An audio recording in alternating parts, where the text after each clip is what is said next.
বারবার আমরা পরীক্ষাগুলোতে ভুল করি, বারবার আসে, কয়েকটা পড়ে যায়, কয়েকটা মনে থাকে, ম্যাক্সিমাম খুলে একটার সাথে আরেকটা ওভারল্যাপ করে যায়। তাহলে আসসালামু আলাইকুম সকলকে, কেমন আছো সবাই? আশা করি সকলেই ভালো আছো। তো ইনফার আজকের ভিডিওতে আমরা সকলকে ওয়েলকাম জানাচ্ছি মাস্টার অফ অল টেবিলস, যেই সিরিজে তোমরা সকলেই জানো আমরা সব ধরনের টেবিলসের সমাধান করি জাস্ট কয়েক মিনিটের মধ্যে। তো আজকে আমাদের গুণগত রসায়নের আরেক ঝামেলাদায়ক যেই টেবিলস আছে, যেটা হচ্ছে আমাদের এই যে ইউভি এর মধ্যে যে একটা রেঞ্জ কোন কাজে লাগে, বারবার আমরা পরীক্ষাগুলোতে ভুল করি, বারবার আসে, কয়েকটা পড়ে যায়, কয়েকটা মনে থাকে, ম্যাক্সিমাম খুলে একটার সাথে আরেকটা ওভারল্যাপ করে যায়। তাহলে চলো এটাকে আমরা খুব সুন্দর করে একটা সিকোয়েন্সে নিয়ে আসি। দেখো, আমাদের মেইনলি সমস্যাটা হয় ফার্স্ট যেই সংখ্যাটা আছে, যেটা দিয়ে আমাদের এই সিরিজটা শুরু হচ্ছে। দেখো, একটাতে 30 দিয়ে শুরু হয়েছে, আবার কোনোটাতে শুরু হচ্ছে আমাদের 300 দিয়ে, কোনটা 70 দিয়ে শুরু হচ্ছে। তো এইগুলা যে বারবার ভুল হয়, এইগুলাকে চলো আমরা একটা সিরিয়ালে নিয়ে আসি। দেখো, এখানে কোনো কিন্তু একটা ওরিয়েন্টেশন নাই।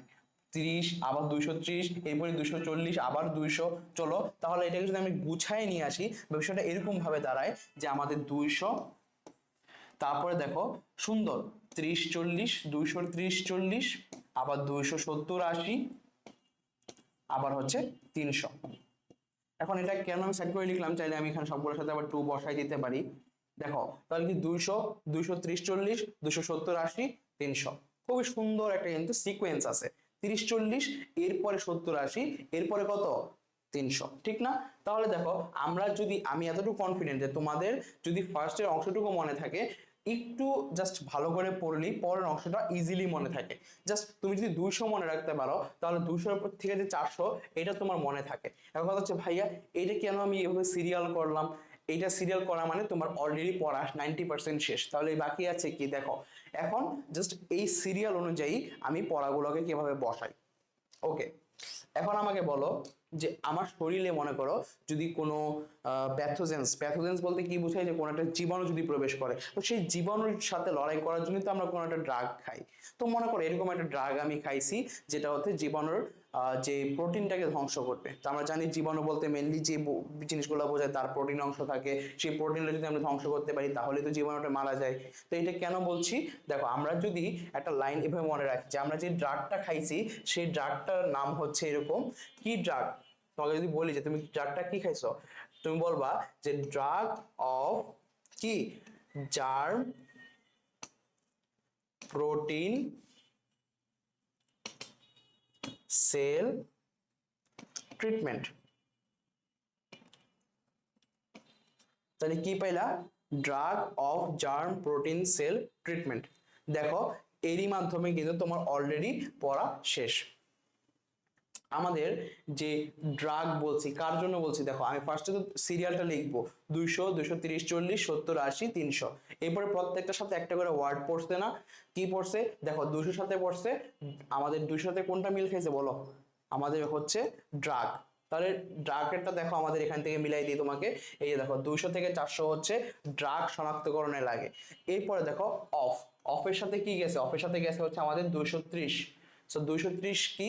দেখো, 230 থেকে এই যে এই যে দেখো, সরি, 230 থেকে এই যেটা যে আছে, এটা হচ্ছে অপটিক্যাল সেন্সর রূপে কাজ করে। তাহলে অফ থেকে মনে রাখবো অপটিক্যাল সেন্সর। এরপর দেখো জার্ম, জার্ম সাথে কি গেছে আমাদের? 240। দেখো, 240 থেকে 280 হচ্ছে জীবাণু শনাক্তকরণে কাজে লাগে। তাহলে জার্ম, জার্ম যে বললাম, জার্ম থেকে তুমি বলতে পারবা না জীবাণু। ওকে, তাহলে জীবাণু শনাক্তকরণে কে লাগে? 240। এরপরে দেখো পরের সংখ্যাটা কি, এইটা ওয়ার্ডটা আছে প্রোটিন, প্রোটিনের সাথে আছে 270। দেখো, 270 থেকে 260 হচ্ছে আমাদের প্রোটিন অ্যানালাইসিসে লাগে। তো ইজিলি আবার আমি একাডেমিক বা অ্যাডমিশন লাইফে এটাকে আবার একটু ভিন্নভাবেও মনে রাখতাম। সেটা হচ্ছে তুমি বলতে পারো আমাদের যে প্রোটিন অ্যানালাইসিসে যেই রেঞ্জটা আছে, সেটা হচ্ছে থার্ড কোয়াড্রেন্ট থেকে ফোর্থ কোয়াড্রেন্ট। অবশ্যই তোমরা কোয়াড্রেন্টের হিসাব জানো, যে এই যে আমাদের যে এই যে এটা কি আমাদের ফোর্থ কোয়াড্রেন্ট, এটা থার্ড, এটা 1, 2, ঠিক না? তো এই যে দেখো, থার্ড কোয়াড্রেন্ট তো এখান থেকে শুরু হয়েছে, থার্ড থেকে এই যে দেখো ফোর্থ, মানে থার্ড যেখানে শেষ, মানে এই যে দেখো থার্ড কোয়াড্রেন্ট, মানে মোট কথা হচ্ছে আমাদের যে ফোর্থ কোয়াড্রেন্টের যে রেঞ্জটা আছে সেটা কত, 270 ডিগ্রি থেকে 360, ঠিক না? তো এই যে 270 থেকে 360, এটা হচ্ছে আমাদের প্রোটিন অ্যানালাইসিসে কাজে লাগে। আমি জাস্ট মনে রাখতাম যে আমাদের যে ফোর্থ কোয়াড্রেন্ট আছে সেটা হচ্ছে প্রোটিন অ্যানালাইসিসে কাজে লাগে, ঠিক আছে? তাহলে এইভাবে প্রোটিনটা তুমি এভাবে মনে রাখতে পারো, অথবা আমাদের তো এই সিরিয়ালে তো প্রোটিনটা অবশ্যই 270 রেঞ্জে পড়ছে, তো সেটাতেও তোমার মনে থাকবে। তারপরে ওয়ার্ডটা কি ছিল, সেল। তাহলে সেলে কত আছে, 280। দেখো এই যে সেল 280 থেকে 400 হচ্ছে সেল এর মেডিকেল ইমেজিং যে আছে সেল, তাহলে সেল থেকে সেলের মেডিকেল ইমেজিং সেটা কত, এই 280 থেকে 400। আর ট্রিটমেন্ট ওয়ার্ডটা কার সাথে গেছে, 300-র সাথে গেছে। তা 300 থেকে 320 হচ্ছে চিকিৎসা ক্ষেত্রে লাইট থেরাপি। সো ট্রিটমেন্ট মানে তো চিকিৎসা, তো চিকিৎসা ক্ষেত্রে লাইট থেরাপিতে কি লাগে আমাদের, এই 300 থেকে 320। এখন দেখো আর যে দুইটা ছোট ভাই বাদ পড়ছে তাদেরকে তুমি এমনি মনে রাখতে পারো, লাইক দেখো 30 থেকে 200, যা হচ্ছে ইউভি ফটো ইলেকট্রিক স্পেকট্রোস্কোপি।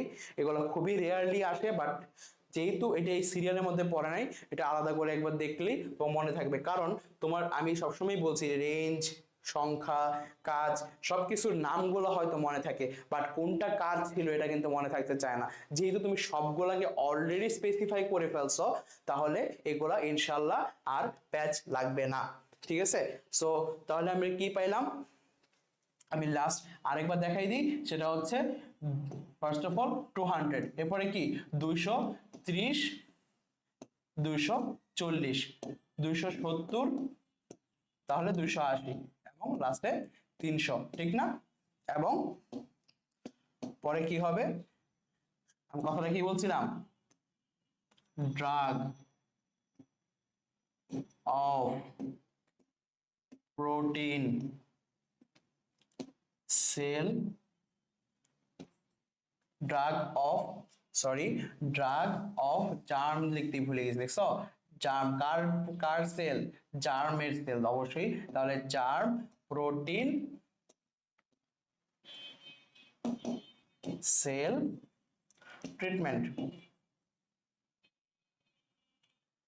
তাহলে দেখো সংখ্যাগুলো কি এখন আলাদা হয়েছে না? এখন তুমি আলাদা করে জাস্টিফাই করে নিতে পারবা যে কোনটার মধ্যে কোনটা ছিল, ঠিক আছে? ড্রাগ থেকে ড্রাগ শনাক্তকরণ, তারপরে হচ্ছে অফ মানে অপটিক্যাল, জার্ম মানে হচ্ছে জীবাণু শনাক্তকরণ, প্রোটিন হচ্ছে প্রোটিন অ্যানালাইসিস, সেল মানে হচ্ছে যে সেল ইমেজিং, এবং ট্রিটমেন্ট কি তোমরা লাইট থেরাপি, চিকিৎসা ক্ষেত্রে লাইট থেরাপি। তো এরই মাধ্যমে এই ছক যেটা তোমাদের সবসময় প্যাচ লাগতো, দেখো আমাদের এই ছকের সবকিছু পড়া হয়ে গেল। আশা করি এই ছক থেকে তোমাদের আর ভুল হবে না। সো দিন শেষে আমাদের এটাই মনে রাখতে হবে, Allah is the best of planners, মানে আল্লাহ তাআলাই শ্রেষ্ঠ পরিকল্পনাকারী। তুমি তোমার টেকনিক এবং মেধা দিয়ে এগিয়ে যাও, অবশ্যই আল্লাহ তাআলা তোমাকে সফল করবেন। তো আজকের জন্য এই পর্যন্তই, তোমাদের জন্য অনেক শুভকামনা রইলো, আমাদের জন্য দোয়া করবে। আসসালামু আলাইকুম।